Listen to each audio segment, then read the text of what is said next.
السلام علیکم ورحمۃ اللہ وبرکاتہ۔ الحمد للہ رب العالمین والعاقبۃ للمتقین والصلاة والسلام علی سید المرسلین وعلی آلہ واصحابہ اجمعین۔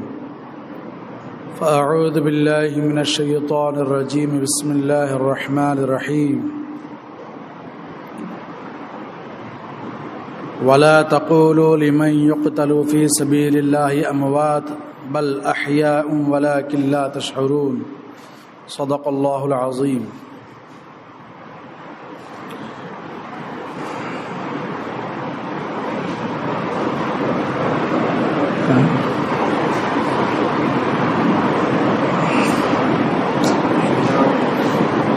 باغ جنت کے ہیں بہرے مدح خوان اہل بیت، باغ جنت کے ہیں بہرے مدح خوان اہل بیت، تم کو مژدہ نار کا اے دشمنان اہل بیت۔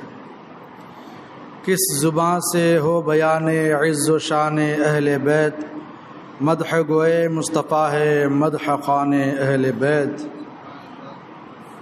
مصطفیٰ عزت بڑھانے کے لیے تعظیم دیں، ہے بلند اقبال تیرا دودمان اہل بیت۔ ان کی پاکی کا خدائے پاک کرتا ہے بیاں، آیا تطہیر سے ظاہر ہے شان اہل بیت۔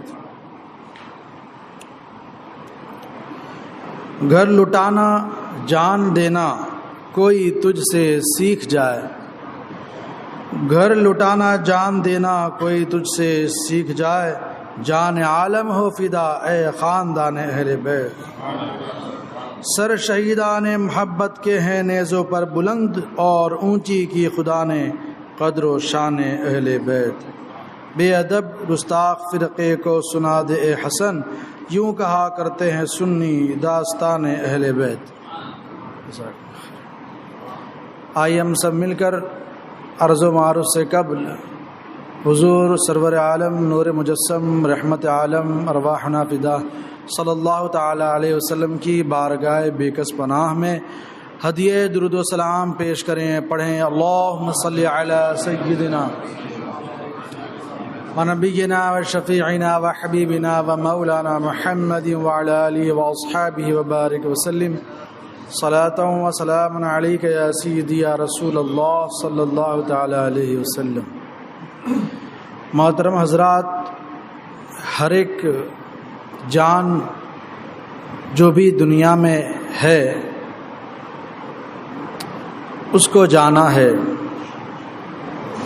ہر ایک شخص کے لیے موت ہے۔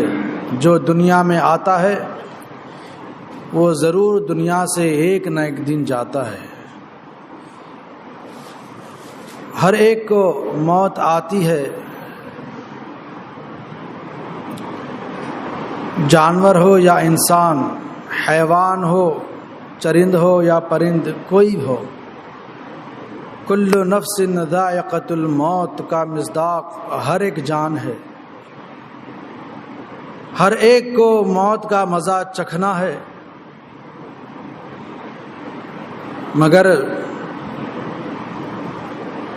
وہ موت جو اللہ کی راہ میں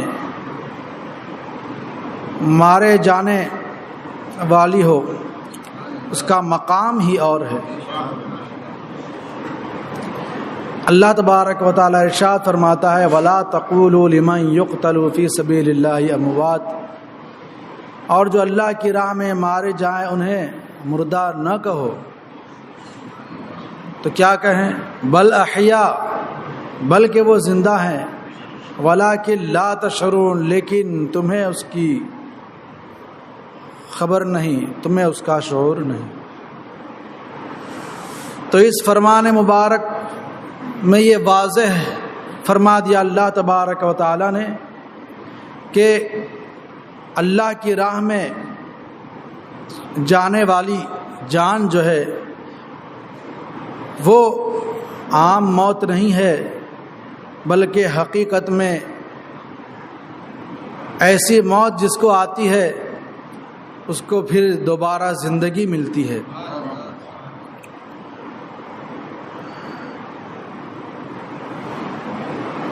اللہ کے رسول مقبول صلی اللہ تعالی علیہ وسلم پر لوگوں نے، کفار قریش نے مظالم ڈھاتے ہوئے کسر نہیں چھوڑی تھی.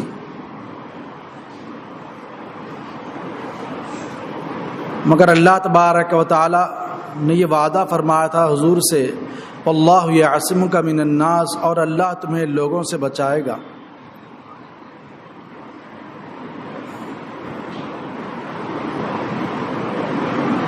تو اللہ تبارک و تعالی نے آپ کے شہزادے ابن رسول، جگر گوشے بطول حضرت امام حسین رضی اللہ تعالی عنہ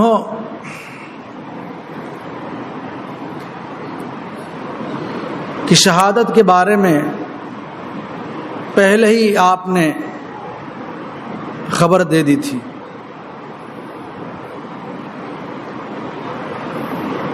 اور یہ شہادت بڑی عظیم دولت ہے مسلمانوں کے لیے کہ سرکار دو عالم صلی اللہ تعالی علیہ وسلم ارشاد فرماتے ہیں کہ قسم ہے اس ذات کی جس کے قبضے قدرت میں میری جان ہے، میں چاہتا ہوں کہ اللہ کی راہ میں مارا جاؤں، پھر زندہ ہوں، پھر مارا جاؤں، پھر زندہ کیا جاؤں، پھر مارا جاؤں، پھر زندہ کیا جاؤں، پھر مارا جاؤں. تو اللہ تبارک و تعالی نے حضرات حسنین کریمین میں سے حضرت امام حسین رضی اللہ تعالیٰ عنہ، جن کے بارے میں سرکار علیہ الصلوۃ والسلام فرمایا کرتے تھے، حسین منی وانا من حسین، حسین مجھ سے اور میں حسین سے ہوں. یہ وہ دو ذات ہیں حضرت امام حسن اور امام حسین رضی اللہ تعالیٰ عنہ، جن سے حضور بہت شفقت فرمایا کرتے تھے، بہت محبت فرمایا کرتے تھے. اور فرماتے ہیں ان الحسن والحسین ہما ریحانتا فی الدنیا، کہ بے شک حسن و حسین یہ دونوں میری خوشبو ہیں دنیا میں. مگر ایک وہ وقت آیا کہ حضور علیہ الصلوۃ والسلام کے اس مقدس شہزادے پر مسلمان کہلانے والی ہی ایک جماعت نے ظلم کے پہاڑ توڑے، اور حضور نے اس کی خبر دی تھی. حضرت ام سلمہ رضی اللہ تعالیٰ عنہ فرماتی ہیں کہ ایک مرتبہ حضرت حسن حسین رضی اللہ تعالیٰ عنہما گھر میں کھیل رہے تھے. اللہ کے رسول صلی اللہ تعالیٰ علیہ وسلم بھی تھے میرے گھر ہی میں. اتنے میں حضرت جبرائیل امین حاضر ہوئے اور عرض کیا، اے اللہ کے رسول علیہ الصلوۃ والسلام، آپ کا یہ شہزادہ حسین ہے کہ ایک دن ایسا آئے گا کہ آپ کے امت کی ایک جماعت اسے قتل کرے گی، اور پھر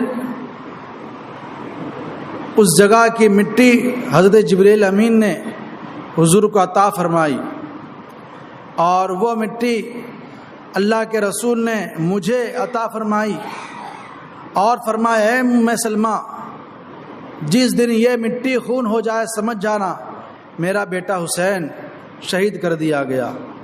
حضرت ام سلمہ فرماتی ہے کہ میں روزانہ وہ مٹی جو محفوظ کر لی تھی اسے دیکھا کرتی تھی. تو سرکار نے یہ ظاہر فرما دیا تھا کہ میرا شہزادہ حسین شہید ہونے والا ہے. گویا کہ آپ کے بچپن ہی سے آپ کی شہادت کی شہرت تھی.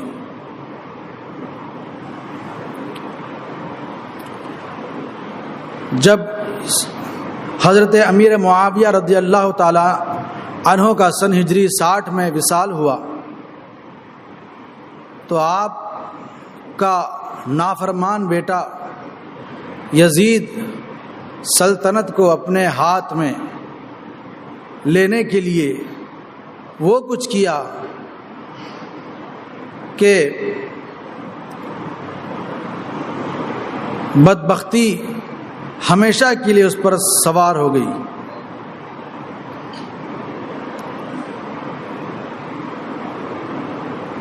یزید نے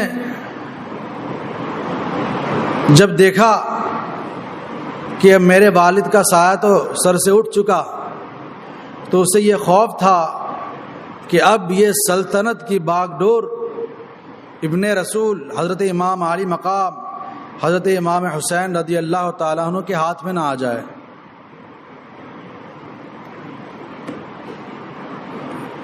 کیونکہ وہ اس کا اہل بھی نہیں تھا، وہ بڑا ہی رسوائے زمانہ تھا، شرابی تھا، زانی تھا، اپنے گھر والی عورتوں سے نکاح کرتا تھا، محرموں سے نکاح کیا کرتا تھا۔ کون سی ایسی برائی تھی جو اس یزید بدبخت میں موجود نہیں تھی؟ سراپا بدبخت تھا۔ حضرت عبداللہ ابن حذافہ رضی اللہ تعالیٰ عنہ فرماتے ہیں کہ اس وقت ہم یزید پر حملہ کرنے کی تیاری کر رہے تھے کہ جب اس کی سلطنت میں ایسی بدنظمی ہو گئی تھی کہ شراب عام ہو چکی تھی، قرآن کے خلاف کام ہوتے تھے، یہاں تک کہ محرموں سے لوگ نکاح کرتے تھے۔ ہمیں اس بات کا خوف ہوا کہ کہیں اس کی نحوست سے ہم پر آسمان سے پتھر نہ برس جائیں۔ اور اللہ کے رسول صلی اللہ تعالیٰ علیہ وسلم نے بارگاہ الہی میں دعا کی تھی کہ اے اللہ،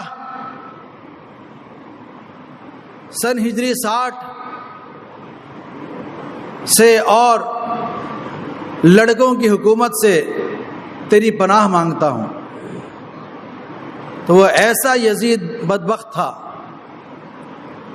تو امام حسین رضی اللہ تعالیٰ عنہ اس کی سلطنت کو کیسے تسلیم کر لیتے، اس کے ہاتھ پر اپنا پاک ہاتھ کیسے دیتے؟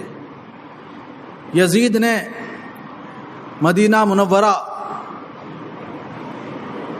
کے حاکم ولید کو یہ حکم دیا کہ جتنا جلد ہو سکے پہلی فرصت میں امام حسین سے میری بیعت لینے کا حکم دے دو، مجھ سے بیعت لینے کے لیے کہو۔ اور ولید چونکہ اہل بیت اطہار سے محبت کرنے والا تھا، اس نے نظر انداز کیا، مگر اسی طرح کے کئی پیغامات یزید کی طرف سے اس کے پاس پہنچے تو وہ مجبور ہو گیا، اور پھر حضرت امام علی مقام رضی اللہ تعالیٰ عنہ کو اس کے ناپاک ارادے سے خبردار کیا۔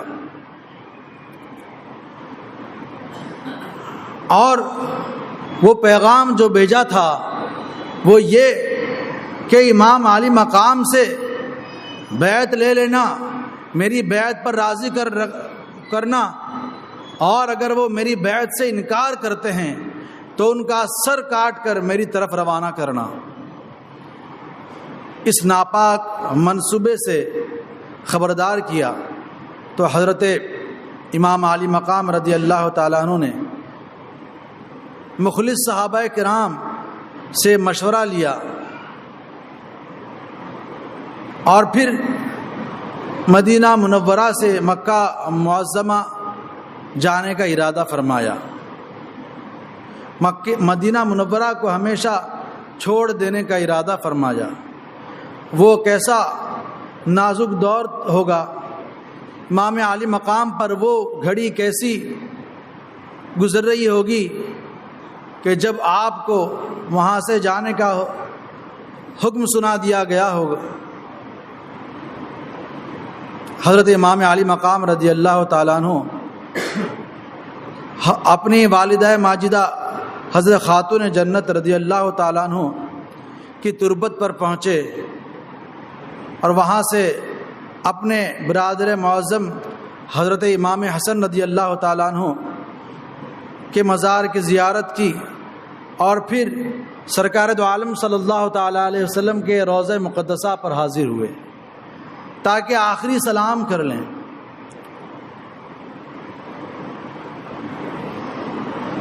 روضہ مقدسہ پر پہنچے تو آپ پر نیند کا غلبہ طاری ہوا اور آپ نے خواب دیکھا۔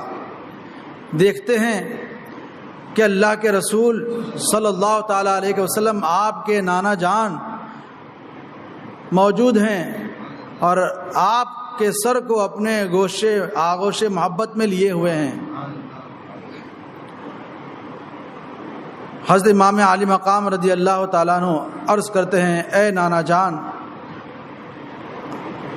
آپ کی امت کے جفاکاری کی وجہ سے اور یزید کے ہاتھ پر ہاتھ نہ دینے کی وجہ سے مجھے آپ کا یہ مقدس شہر چھوڑنا پڑ رہا ہے۔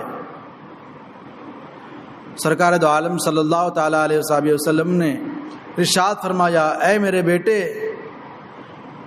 زیادہ دیر نہیں لگے گی تم میرے پاس آ جاؤ گے اور اپنے بابا حضرت علی اور والدہ فاطمہ کے ساتھ جنت کے دسترخوان پر تم اللہ کی رحمتوں سے محظوظ ہو جاؤ گے۔ اور نصیحت فرمائی کہ اے میرے بیٹے، صبر کرنا اور اپنا کام پورا کرنا۔ یہ جیسے ہی آپ نے خواب دیکھا آپ کی آنکھ کھل گئی، آپ بیدار ہو گئے اور آپ کو اپنی شہادت کا یقین ہو گیا۔ حضرت امام علی مقام رضی اللہ تعالیٰ عنہ وہاں سے مکے کا سفر فرمایا۔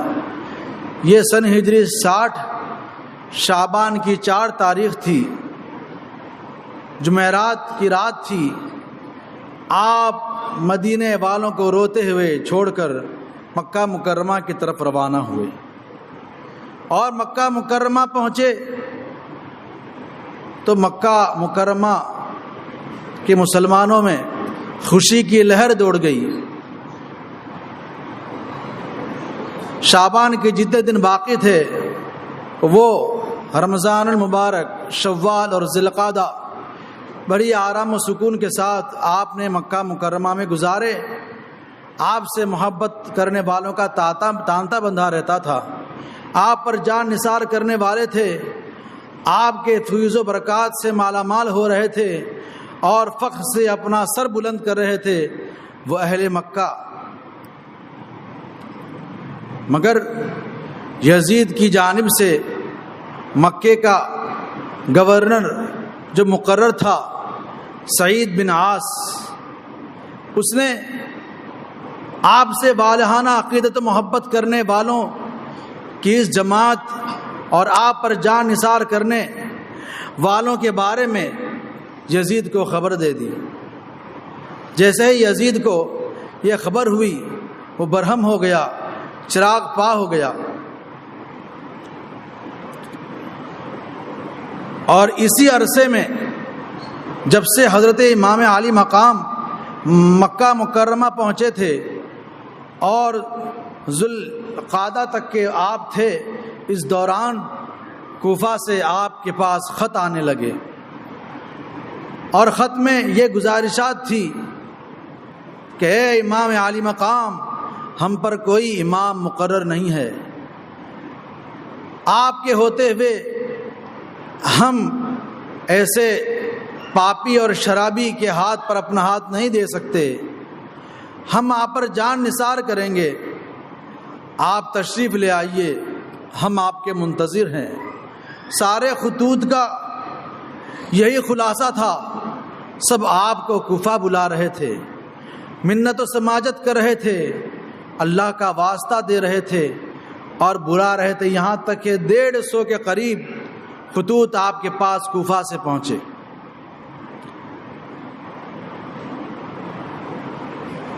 حضرات صحابہ کرام نے آپ کو کوفہ جانے سے منع کیا اور کہنے لگے، حضور، کوفہ والوں کی بے وفائی مشہور ہے، آپ کوفہ تشریف ہرگز نہ لے جائیں۔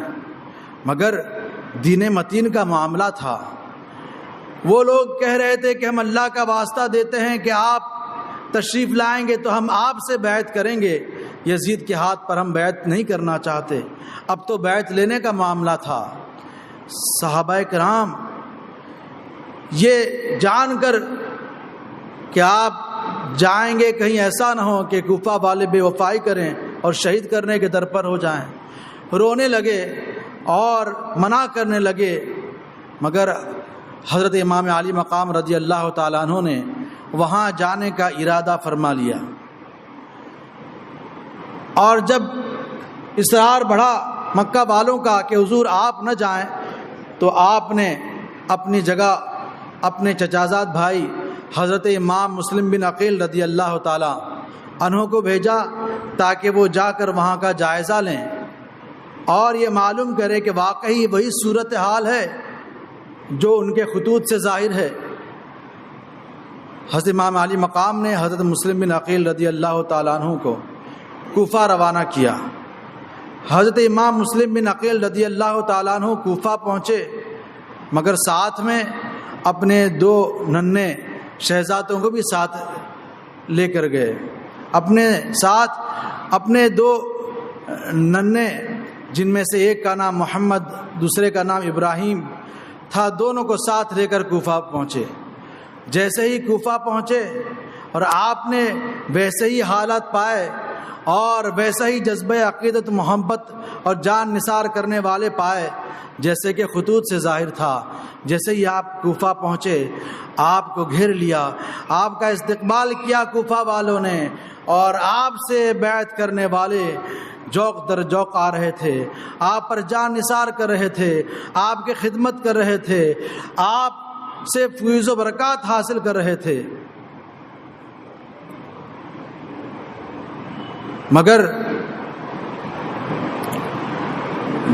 آپ کا یہ والہانہ عقیدت و محبت کرنے والی جماعت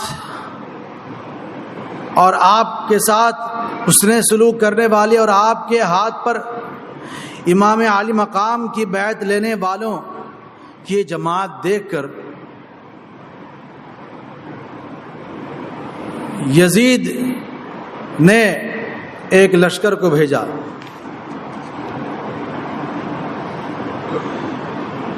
حاکم بصرہ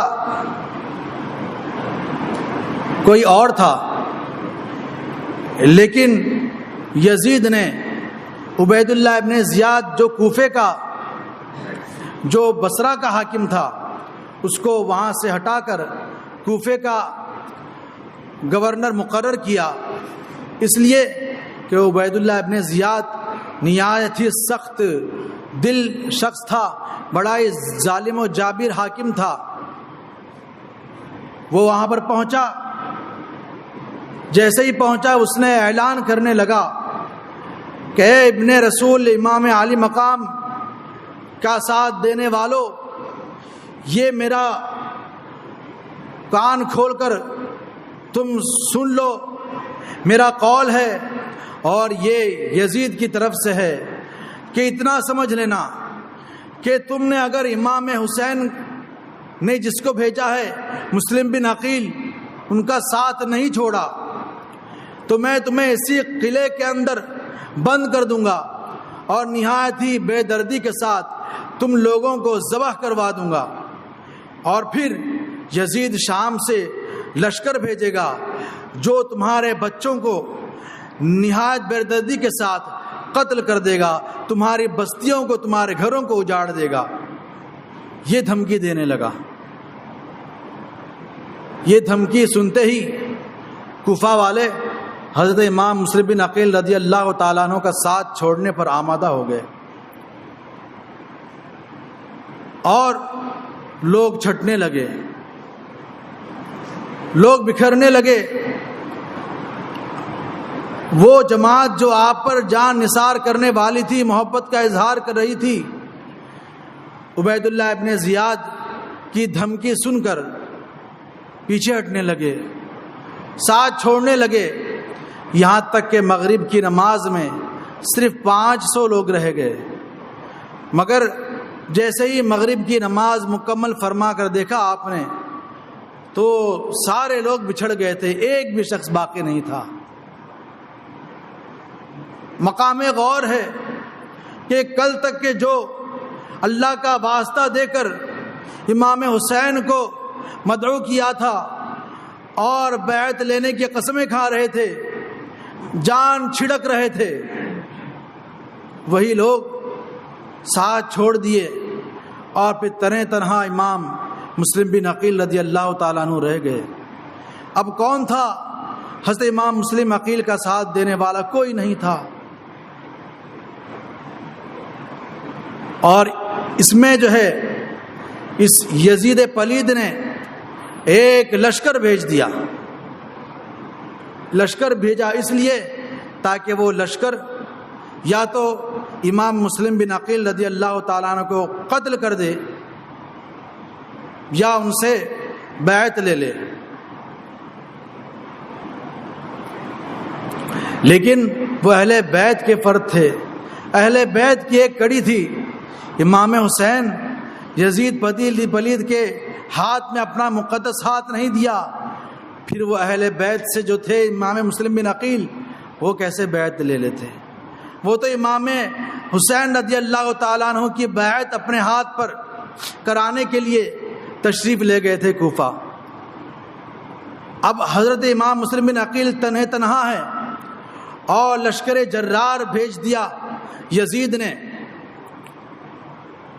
مگر آپ کے جذبہ ایمانی کو سلام کہ آپ تنہا ان سے لڑنے کے لیے تیار ہو گئے، جنگی ہتھیاروں سے لیس ہوئے اور تنہا ہے اور سامنے لشکر جرار ہے، تنہا لڑ رہے ہیں۔ اس بات کا بھی خوف نہیں کہ میں اکیلی جان اور سامنے اتنا بڑا لشکر مجھے تو ایک حملے ہی میں ختم کر دیں گے، ایک وار ہی میں میرا کام تمام کر دیں گے۔ نہیں، آپ نے یہ نہیں سوچا، آپ نے حق پر جمے رہتے ہوئے آپ اس بڑی جماعت سے لڑنے کے لیے تیار ہو گئے، یہاں تک کہ کئی یزیدیوں کو فنار کیا۔ جب یزیدیوں نے دیکھا کہ یہ تنہا ہو کر ہم پر حاوی ہو رہے ہیں، ہمارے لوگ جو ہے قتل ہو رہے ہیں، تو انہوں نے دور ہی سے ایک ساتھ حضرت امام مسلم بن عقیل رضی اللہ تعالیٰ عنہ پر تیر برسانے شروع کیے، یہاں تک کہ دیواروں پر چڑھ گئے اور اوپر سے حملہ کرنے لگے۔ ایک پتھر آپ کی پیشانی مبارک پر آیا، پیشانی پر لگا، جیسے ہی وہ پتھر آپ کی مقدس پیشانی پر لگا، خون کا فوارہ پھوٹا اور آپ کے کپڑے خون سے تربتر ہو گئے۔ اس وقت حضرت امام مسلم بن عقیل رضی اللہ تعالی عنہ کو یہ فکر لاحق تھی کہ حضرت امام حسین رضی اللہ تعالی عنہ پر جان نثار کرنے والے اور اللہ کا واسطہ دے کر بلانے والوں کو دیکھنے کے لیے امام عالی مقام نے مجھے یہاں پر دیکھا تو میں نے حالات سازگار پائے، محبت کرنے والے، عقیدت کرنے والوں کا ہجوم پایا، تو میں نے تو امام عالی مقام امام حسین رضی اللہ تعالیٰ عنہ کو یہ خط لکھ کر بھیجا، رقعہ بھیج دیا اور اس میں یہ لکھا کہ یہاں پر آپ سے بیعت کرنے والے بیتاب ہیں، آپ کے منتظر ہیں، واقعی جیسی صورت ان کے خطوط سے ظاہر تھی وہی صورت ہے، آپ پر اپنی جان نثار کرنے والے، آپ سے محبت کرنے والوں کا تانتا بدھا ہے، آپ ضرور تشریف لائیے۔ یہ خط آپ نے بھیج دیا تھا تو آپ کو اس بات کی فکر لاحق تھی کہ اب تو یہ حال ہو چکا ہے کہ انہوں نے مجھ پر ایسے مظالم ڈھائے، اب امام عالی مقام آئیں گے تو ان کا کیا حال ہوگا، اب میں کیسے روانہ کروں خط اور کس کے ذریعے روانہ کروں۔ مکہ معظمہ کی طرف رخ کر کر کہنے لگے، اے حسین ابن علی، میں نے آپ کو تو بلا لیا ہے، حالات سازگار ہو گئے، میں نے یہ خط میں لکھ کر بھیجا ہے، مگر افسوس کہ اب میں کس کے ذریعے خط بھیجوں اور آپ تشریف لا رہے ہیں، مجھے یہ بہت بڑا افسوس ہے اور یہ المناک وقت ہے میرے لیے۔ بڑی فکر لاحق تھی۔ وہاں حضرت امام عالی مقام ہے جو حضرت امام مسلم بن عقیل رضی اللہ تعالیٰ عنہ کے اس خط کو دیکھ کر وہاں سے اپنے رفقا کو، اپنے اہل اور قرابت والوں کو لے کر کوفہ کی طرف نکل چکے تھے، اور یہاں تو پانسا ہی پلٹ چکا تھا کہ جان نثار کرنے والوں میں سے ایک بھی باقی نہیں رہا، یہاں تک کہ یزیدیوں کے ظلم سے دوچار ہوئے۔ اور پھر جب آپ لہو لہان ہو گئے تو یزیدیوں نے آپ کو پکڑ کر عبید اللہ ابن زیاد کے پاس لے گیا اور آپ کو بھی شہید کر دیا۔ انا للہ و انا الیہ راجعون۔ اس سفر کی سب سے پہلی وہ کڑی ہے جو اس راہ میں شہید ہوئے۔ اب آپ تو شہید ہو چکے، آپ کو بے دردی کے ساتھ انہوں نے قتل کیا، تو اب عبید اللہ ابن زیاد کی بدبختی کا اندازہ لگائیں کہ اس نے پھر یہ اعلان کیا اور کہنے لگا کہ اے لوگو سنو، میں نے سنا ہے کہ مسلم بن عقیل نے کوفہ اس حال میں آئے کہ ساتھ اپنے بچوں کو بھی لائے تھے، تو سن لو، جو ان کے ان 2 چھوٹے بچوں کو میرے پاس لائے گا اسے بھاری بھرکم انعام دیا جائے گا، اور یہ دونوں بچے جس کے گھر میں ہیں اس گھر کے سارے افراد کو قتل کر دیا جائے گا۔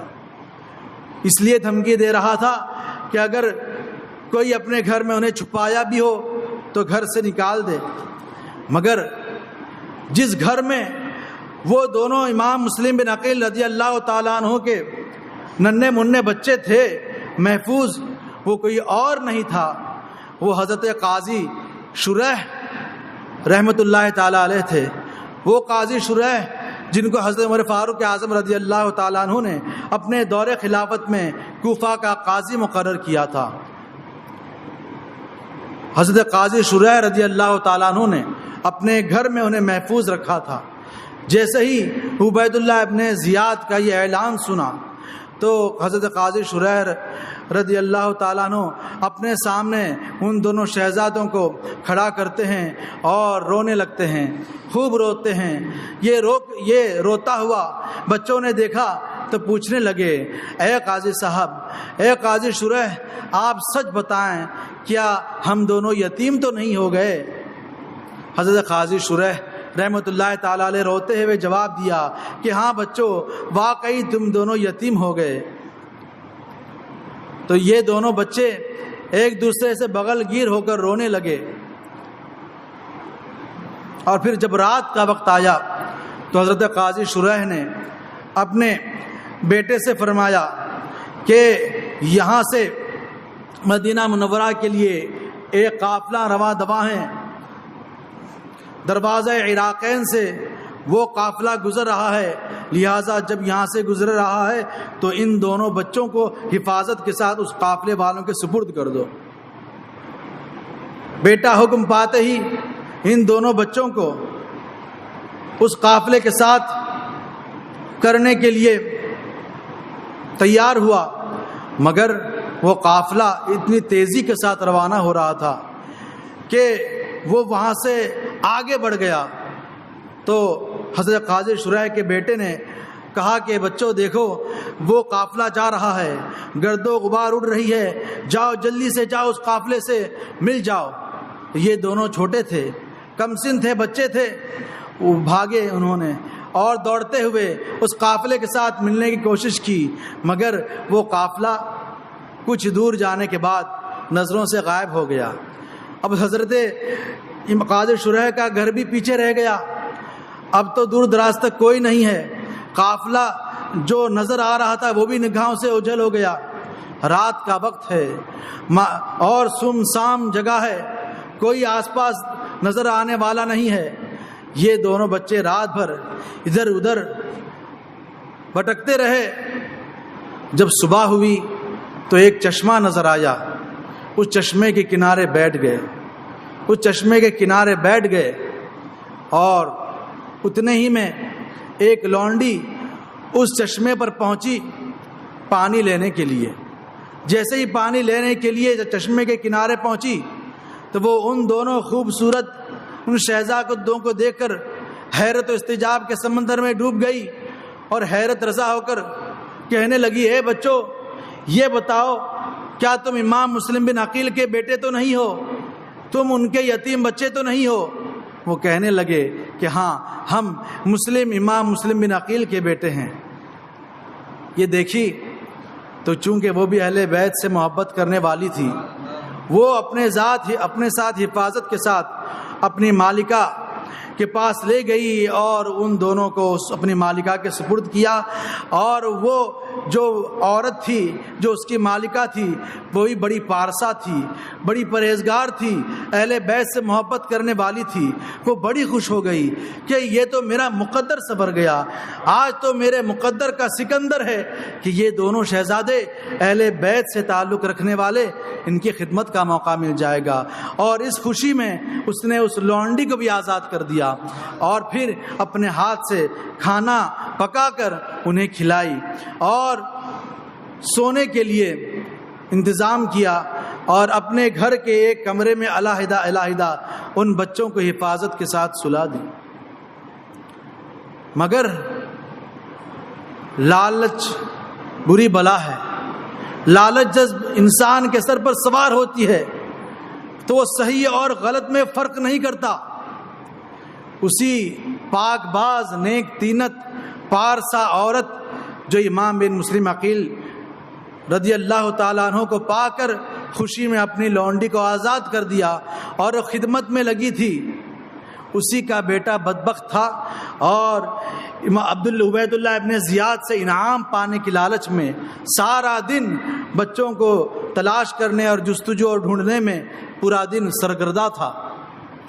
وہ رات میں آیا تھکا ہارا، کھانا کھا کر سو گیا۔ جب آدھی رات گزری تو بڑا بھائی چیختے ہوئے اٹھا اور اپنے چھوٹے بھائی کو اٹھایا اور کہنے لگا، بھائی اٹھ جاؤ، اب یہ سونے کا وقت نہیں ہے۔ میں نے ابھی خواب میں دیکھا ہے کہ ہمارے نانا جان اللہ کے رسول صلی اللہ تعالیٰ علیہ وسلم جنت میں حاضر ہیں اور ساتھ ہی میں حضرت علی اور فاطمہ بھی موجود ہیں اور ہمارے بابا جان بھی ہیں اور ہم دونوں بھی جنت میں ہیں۔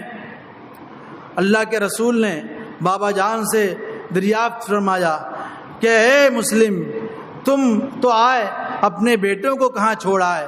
تو بابا جان نے فرمایا کہ اللہ کے رسول، اب وہ میرے پیچھے آ رہے ہیں، وہ بھی میرے پیچھے آ رہے ہیں، ان قریب پہنچ جائیں گے۔ یہ میں نے خواب دیکھا ہے، اب اٹھو، سونے کا وقت نہیں ہے۔ اور پھر دہاڑے مار کر رونے لگے۔ رونے کی آواز جیسے اس بدبخت کے کانوں میں پڑی، وہ اٹھ گیا اور پوچھنے لگا کہ یہ کون سی آواز ہے، یہ کہاں سے آواز آ رہی ہے، یہ کس کی آواز ہے، یہ بچے کہاں سے آئے؟ اس کی نیک تینت عورت جو ہے جواب نہیں دی۔ کیسے جواب دیتی؟ وہ سہم گئی کہ اب کیا ہوگا ان بچوں کا۔ وہ خود ہی گیا اور چراغ جلا کر کمرے میں داخل ہوا اور پوچھا، اے بچوں بتاؤ تم کون ہو، کہاں سے آئے ہو، یہاں پر کیوں ہو؟ ان دونوں نے کہا کہ ہم امام مسلم بن عقیل کے بیٹے ہیں۔ جیسے ہی وہ سنا کہ یہ تو امام مسلم بن عقیل کے بیٹے ہیں جن کی جستجو میں سارا دن تھکا ہار کر واپس لوٹا مگر نہیں پایا، وہ تو میرے گھر ہی میں موجود ہیں، یہ دیکھ کر بجائے اس کے شفقت کرتا، وہ ان دونوں کی جو ہے زلفیں گھسیٹتا ہوا بے دردی کے ساتھ گھر سے باہر کر دیا۔ کیوں؟ انعام چاہیے تھا، انعام کی لالچ کا بھوت سوار تھا۔ بے دردی کے ساتھ ان ننھے منوں شہزادوں کو گھر سے گھسیٹتے ہوئے باہر لے گیا اور اپنا خچر نکالا اور خچر پر بے دردی کے ساتھ جیسے سامان کو ڈالا جاتا ہے، سامان کی طرح ان بچوں کو سوار کیا ان خچروں پر اور نہر فرات پر لے گیا۔ نہر فرات پر لے گیا اور انہیں وہاں سے اتارا خچر سے، اور پھر اپنی تلوار کو نیام سے نکالا اور قریب تھا کہ سر قلم کر دیتا ان شہزادوں کا کہ پیچھے سے وہ عورت کانپتی ہوئی آئی اور اس اپنے بیٹے کے پیچھے سے ہاتھ پکڑ لی اور کہنے لگی اے بدبخت، ان اہل بیت کے خون سے اپنے ہاتھوں کو رنگین نہ کر، یہ بدبختی تجھ پر کیسے چھا گئی ہے؟ تجھے اللہ کا خوف نہیں ہے؟ تجھے اللہ کا واسطہ دے کر کہتی ہوں کہ اپنی تلوار کو نیام میں ڈال دے، ان کے پاس سے اس تلوار کو ہٹا لے۔ مگر یہ سنا وہ تو وہ بھی جو ہے اپنی اس پاک باز عورت پر وار کیا، وہ بھی لہو لہان ہو گئی۔ یہ دیکھ کر وہ دونوں شہزادے سہم گئے اور پھر بڑھا بڑے بیٹے کے پاس تاکہ ان کا سر قلم کریں۔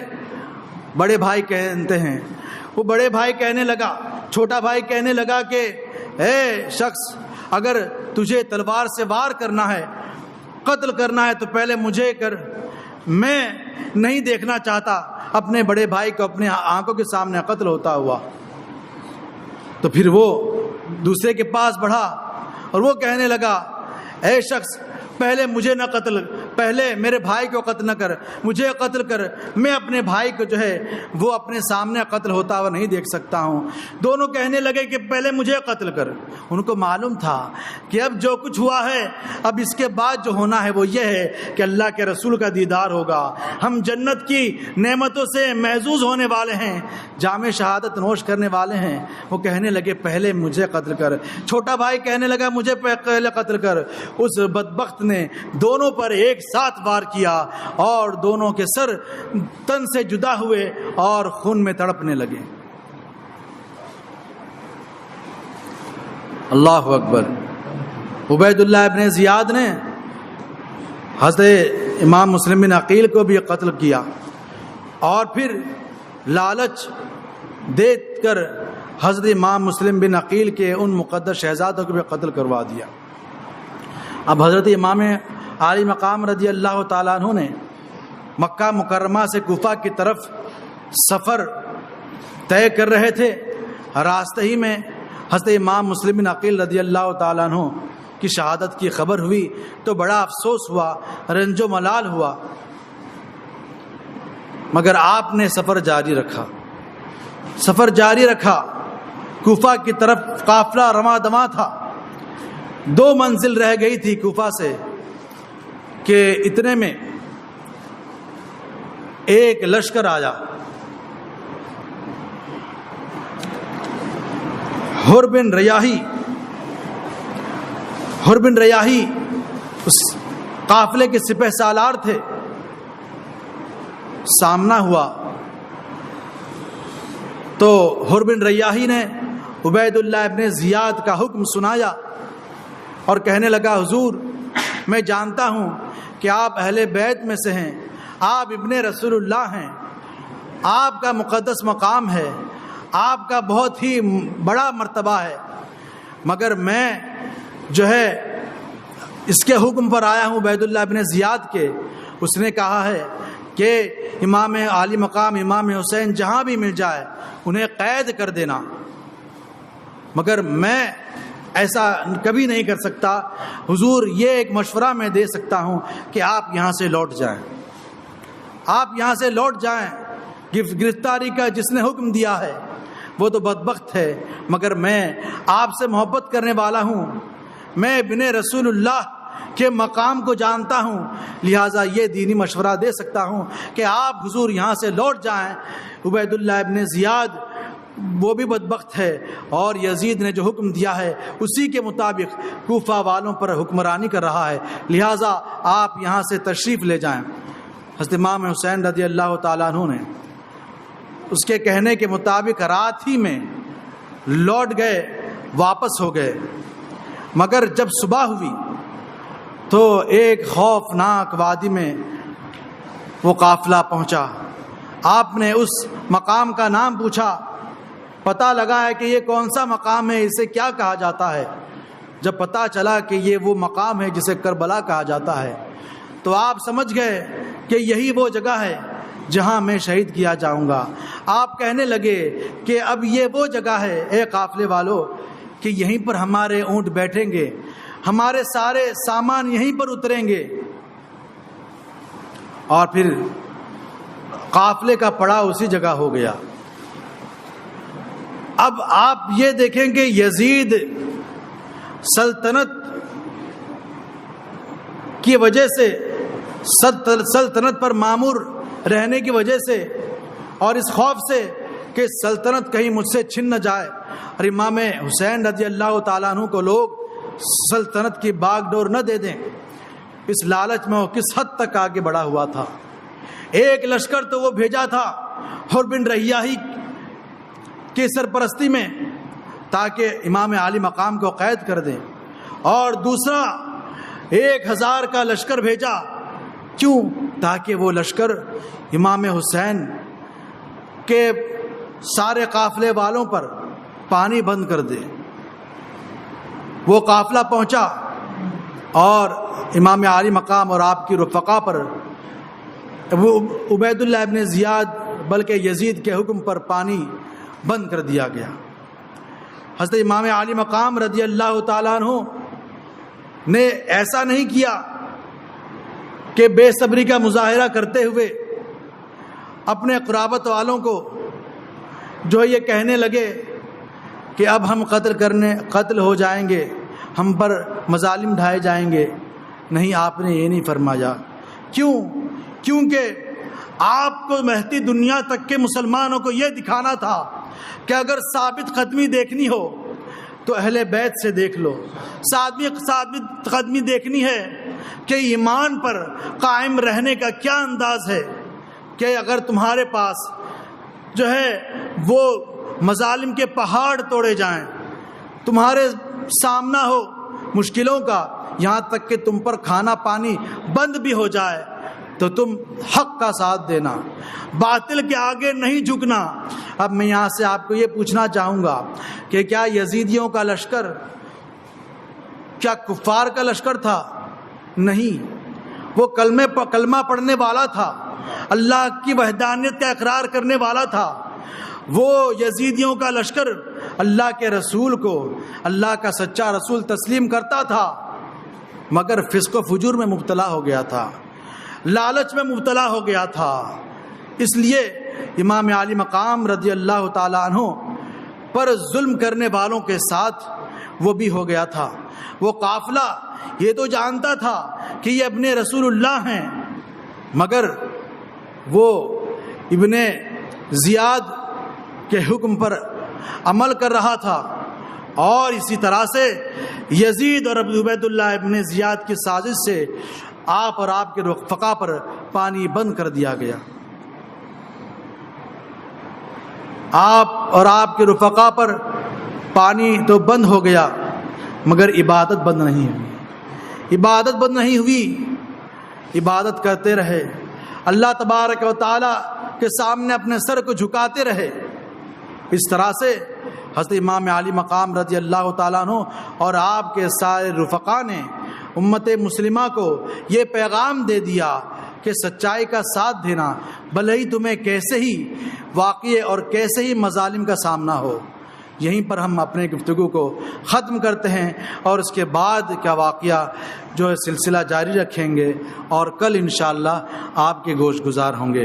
اللہ تبارک و تعالیٰ کی بارگاہ میں دعا ہے کہ اللہ تبارک و تعالیٰ ہمیں امام عالی مقام رضی اللہ تعالیٰ عنہ کا صدقہ عطا فرمائے اور آپ کے فیضان سے مالا مال فرمائے، اور امام عالی مقام رضی اللہ تعالیٰ عنہ کے صدقے میں ہم سب کی مغفرت و بخشش فرمائے، اسلام اور سنیت پر زندہ رکھے، اسی پر ہمارا خاتمہ فرمائے۔ سبحانک اللہم و بحمدک لا الہ الا انت استغفرک و اتوب الیک برحمتک یا ارحم الراحمین۔